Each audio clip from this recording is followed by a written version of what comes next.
अतिवृष्टीमुळे नुकसानग्रस्त शेतकऱ्यांना मदत मिळेल का? खासदार डॉक्टर शोभा बच्छाव यांचा अधिवेशनात सवाल।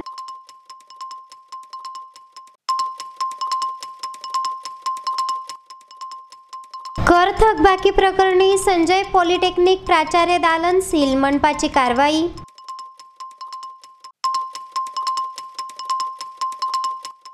हिंदू धर्मीयांच्या भावना दुखावणाऱ्या विरुद्ध कठोर कारवाई करावी, हिंदू जनजागृती समितीचे निर्देशन।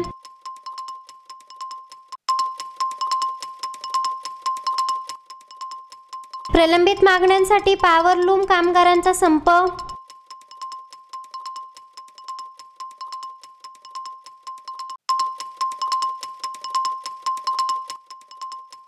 आणि डॉक्टर बाबासाहेब आंबेडकर अस्थि कलश यात्रेचा 23 फेब्रुवारी रोजी धुळ्यात समारोप। उत्तर महाराष्ट्रातील धुळे व नाशिक जिल्ह्यात ऑक्टोबर 2024 या कालावधीत अतिवृष्टीमुळे शेती पिकांचे मोठ्या प्रमाणावर नुकसान झाले आहे। परिणामी शेतकरी अडचणीत सापडला असून नुकसानग्रस्त शेतकऱ्यांना केंद्र शासन आर्थिक मदत करेल का, असा थेट सवाल खासदार डॉक्टर शोभा बच्छाव यांनी केंद्रीय अधिवेशनात उपस्थित केला आहे। दरम्यान केंद्रीय कृषी मंत्री श्री शिवराज सिंग चौहान यांनी याबाबत आवश्यकतेनुसार मदत करण्याची सकारात्मक भूमिका जाहीर केली आहे। गेल्या काही वर्षापासून उत्तर महाराष्ट्रात कधी अतिवृष्टी तर कधी कोरडा दुष्काळ अशी परिस्थिती असल्याने शेती व्यवसाय अडचणीत आला आहे। साधारणपणे ऑक्टोबर 2024 मध्ये अचानकपणे झालेल्या अतिवृष्टीमुळे उत्तर महाराष्ट्रात व विशेषतः धुळे लोकसभा मतदारसंघातील धुळे व नाशिक जिल्ह्यात कांदा, कापूस, धान, द्राक्ष या शेती पिकांचे मोठ्या प्रमाणावर नुकसान झाले होते। परिणामी संबंधित शेतकरी आर्थिकदृष्ट्या देखील अडचणीत सापडले आहेत। शेती पिकांचे मोठ्या प्रमाणात नुकसान होऊनही अपेक्षित शासकीय आर्थिक मदत न मिळाल्याने शेतकरी वर्गात तीव्र नाराजी आहे। या प्रकरणी संबंधित नुकसानग्रस्त शेतकऱ्यांना केंद्र सरकार आर्थिक मदत देईल का, असा सवाल खासदार डॉक्टर शोभा बच्छाव यांनी केंद्रीय अधिवेशनात उपस्थित केला आहे।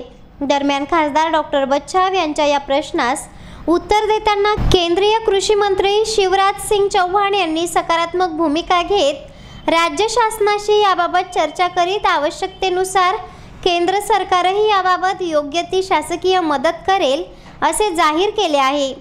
नैसर्गिक आपत्तीसह विविध कारणांनी शेती व्यवसाय अडचणीत आलेला आहे। शेतकऱ्यांचा शेतीविषयक जिव्हाळ्याचा प्रश्न खासदार डॉक्टर शोभा बच्छाव यांनी लोकसभा अधिवेशनात उपस्थित केल्याने शेतकऱ्यांमधून खासदार डॉक्टर शोभा बच्छाव यांच्या कामाप्रती समाधान व्यक्त करण्यात येत आहे। मैं आपके माध्यम से सम्मान्य कृषि मंत्री जी को एक प्रश्न पूछना चाहती हूं कि अक्टूबर 2024 में अत्यधिक बारिश ने उत्तरी महाराष्ट्र विशेष रूप से नासिक और धुलिया में 50,000 हेक्टेयर से अधिक कृषि भूमि को बड़े पैमाने पर नुकसान हुआ है। विशेषतः प्याज, कपास, अंगूर, अनार, धान का भारी पैमाने पर नुकसान हुआ है।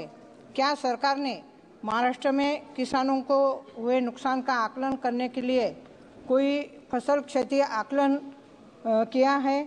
क्या सरकार गरीब किसानों की मदद के लिए अनुदान प्रदान करेगी, हाँ या ना? धन्यवाद। धुळे महानगरपालिकेने कर थकबाकी प्रकरणी संजय पॉलिटेक्निक चेअरमन व प्राचार्य यांचे दालन सील करण्याची कारवाई केली आहे। 27 लाख रुपये कर थकबाकी असून तात्काळ कराचा भरणा करावा अशा सूचना प्रशासनाकडून करण्यात आल्या आहे।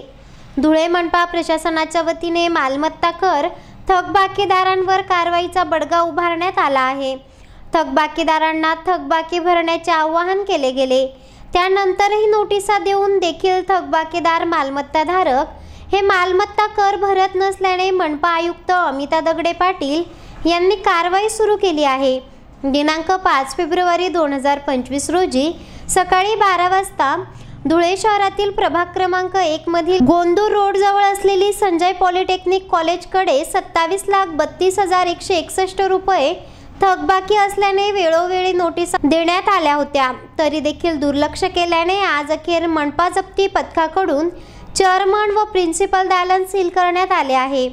यावेळेस मनपा अतिरिक्त आयुक्ता करुणा डहाळे, मनपा जप्ती पथक प्रमुख तथा अधीक्षक शिरीष जाधव, वसुली अधीक्षक केजी शेख, निरीक्षक मधुकर निकुम, निरीक्षक पंकज शर्मा, रवींद्र पाटील, जयवंत देवरे, सुदर्शन देवरे यांच्या पथकाने सदरची कारवाई केली आहे। धुळे शहरातील हद्दवाढसह बऱ्याच मालमत्ता धारकांकडे मोठ्या प्रमाणात थकबाकी असल्याने महाशय आयुक्त अमिता दगडे पाटील यांच्या मार्गदर्शनाखाली तसेच अतिरिक्त आयुक्त करुणा ढाळे मॅडम यांच्या नियंत्रणात व उपायुक्त शोभा भाविस्कर मॅडम, सहाय्यक आयुक्त स्वालिया मालगावे मॅडम यांच्या मार्गदर्शनात जप्ती पथके तयार करण्यात आली असून त्या अनुषंगाने आज दिनांक 5/2/2025 रोजी भोकर येथील संजय एज्युकेशन सोसायटी संचलित पॉलिटेक्निकल कॉलेज देवपूर यांच्याकडे 27,32,161 रुपयांची थकबाकी असल्याने व वारंवार जप्तीच्या नोटिसा, लोक अदालतीच्या नोटिसा देऊनही सदर प्रतिसाद न दिल्याने आज प्रिन्सिपल यांचे कार्यालय सील करण्यात आलेले आहे। तरी धुळे शहरातील तमाम मालमत्ता धारकांना विनंती करण्यात येते की ज्यांच्याकडे मोठ्या प्रमाणात थकबाकी असेल त्यांनी त्वरित महानगरपालिका कार्यालयात येऊन मालमत्ता कर व पाणीपट्टी कर भरावा व जप्तीची कटू कारवाई टाळावी ही विनंती। हिंदू धर्मीयांचा अनादर होईल असे आक्षेपार्ह वर्तन करणाऱ्यांवर कठोर कारवाई करावी, हिंदू धर्माच्या भावना दुखावणाऱ्या विरुद्ध तात्काळ कारवाई व्हावी अशी मागणी हिंदू जनजागृती समितीने जिल्हा प्रशासनात निवेदन सादर केले आहे। जळगाव रावेर वाघोदा येथे एका संदल मिरवणुकीत हिंदू धर्मीयांच्या भावना दुखावणारे पोस्टर्स झळकविण्यात आले आहेत। या प्रकरणी दोषींवर तात्काळ कारवाई व्हावी, हिंदू धर्मीयांच्या भावनांचा अनादर करणाऱ्या विरुद्ध कठोर कारवाईची भूमिका प्रशासनाने घ्यावी अशी मागणी करीत हिंदू जनजागृती समितीने जिल्हा प्रशासनास निवेदन सादर केले आहे। या प्रसंगी निदर्शने देखील करण्यात आली आहेत। आज दिनांक 5 फेब्रुवारी रोजी माननीय जिल्हाधिकारी कार्यालय येथे आज निवेदन देण्यात आम्ही आलो होतो। तर निवेदन देण्याचा जो विषय आहे की साधारणतः 7-8 दिवसांमध्ये जळगाव जिल्ह्यामध्ये 2 ते 3 ठिकाणी संदल मिरवणुकीदरम्यान औरंगजेबाचे पोस्टर आणि साऊंड सिस्टीमवरती 15 मिनिट असा जो ओवैसी बंधूंचा जो चितवणीकर भाषण आहे तो लावण्यात आला होता। तर आज आम्ही जिल्हाधिकारी कार्यालयांना निवेदन दिले आहे आणि जे कोणी आयोजक आहे किंवा जे कोणी देशद्रोही आहे ज्यांनी असा प्रकार केलेला आहे तर त्यांच्यावर त्वरित कारवाई करण्यात यावी। हा महाराष्ट्र जो आहे तो छत्रपती शिवाजी महाराजांचा महाराष्ट्र आहे, छत्रपती संभाजी महाराजांचा महाराष्ट्र आहे आणि या महाराष्ट्रामध्ये एखाद्या मोगल आक्रांतकाचं उदात्तीकरण करणं म्हणजे हा देशद्रोहाचा गुन्हा सारखाच आहे।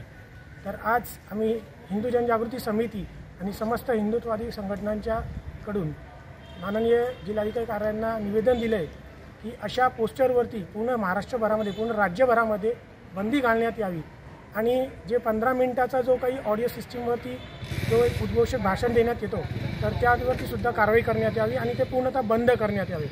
तसेच येणाऱ्या सणासुदीच्या काळामध्ये असं काही अप्रकार जर घडत असेल आणि याच्याने काहीतरी सामाजिक तणाव निर्माण होत असेल तर त्याविषयी माननीय साहेबांनी त्वरित कारवाई करून थांबवण्यात यावे। चेहरा आणि शरीरावरील अनावश्यक केस, मुरूम, गोंधन तसंच चेहऱ्यावरील पुटपुळ्या, चेहऱ्यावरील व्रण, डाग, मोस, वांग या आणि यासारख्या अन्य व्याधींपासून आपण त्रासला आहात का?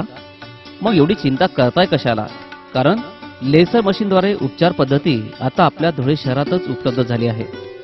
गोंधन काढण्यासाठी अत्याधुनिक क्यूसिच लेसर मशीन, आपल्या चेहऱ्यावरील तसेच त्वचेवरील विविध समस्यांच्या निवारणासाठी धुळे जिल्ह्यातील प्रख्यात त्वचारोग तज्ञ डॉक्टर भूषण चौधरी यांचं चौधरी त्वचारोग क्लिनिक, गली नंबर 4, पाट बाजार, धुळे। फोन 235-570। पॉवरलूम कामगारांच्या प्रलंबित मागण्यांसाठी कामगारांनी संप पुकारला आहे।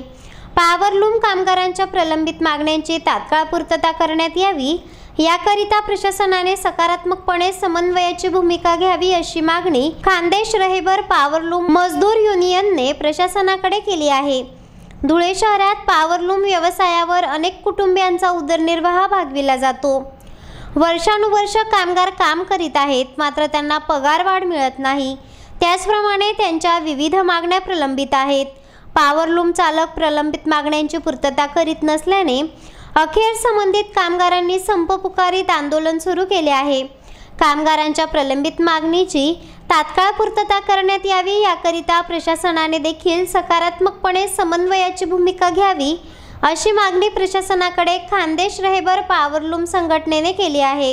आज खानदेश रहबर पावरलूम मजदूर यूनियन की जानिब से मेरे साथ हमारे अध्यक्ष सादिक भाई अंसारी और उपाध्यक्ष राजू शेख लीडर और हमारे यूनियन के तमाम सदस्य और कामगार की जानिब से हमारी 25 पैसे की जो डिमांड थी, जो मांगनी थी, वो मांगने के लिए आज हमने निम्बिया के खेत पास से रैली का आयोजन किया था।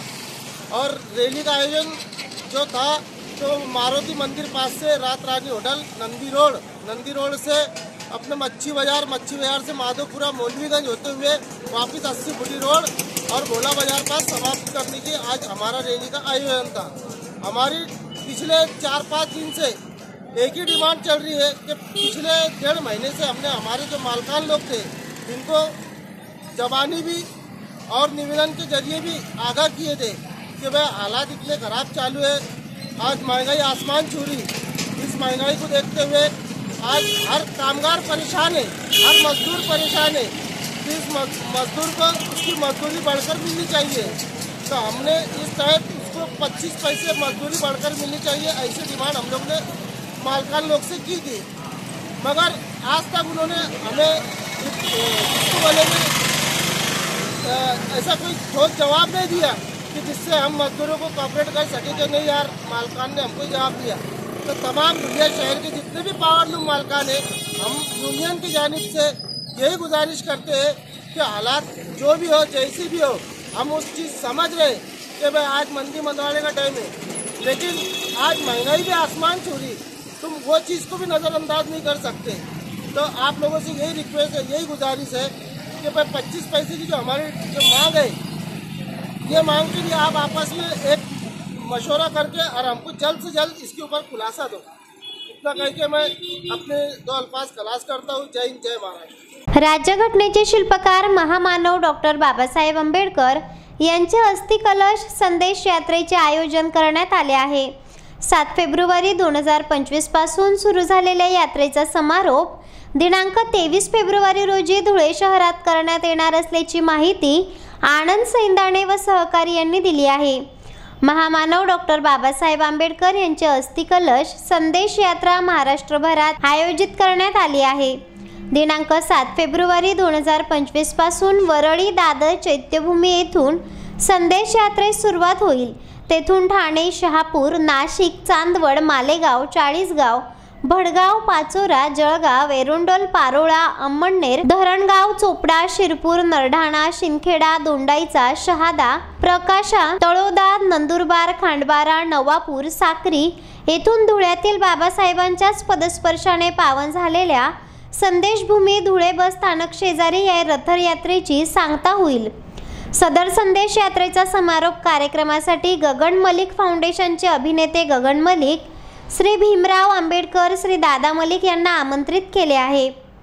31 जुलै 1937 रोजी व 17-18-19 जून 1938 रोजी डॉक्टर बाबासाहेब आंबेडकर हे वाघाडी तालुका शिरपूर येथील बैलपोळ्याच्या न्यायालयीन कामकाजानिमित्ताने धुळ्यात आले होते। त्यावेळी तत्कालीन धुळेकरांनी धुळे रेल्वे स्टेशन पासून तर त्यावेळेस ट्रॅव्हल्स बंगलो सध्याची संदेशभूमी अशी मिरवणूक काढली होती। याच वेळी बाबासाहेब संदेशभूमी येथे आले होते। शेरे बुकात त्यांची नोंद बाबासाहेबांनी केली आहे। याच आठवणी जिवंत ठेवण्यासाठी अस्थि कलश संदेश यात्रेचे नियोजन करण्यात आले आहे। ही संदेश यात्रा 2037 पर्यंत 5 टप्प्यात निघणार आहे।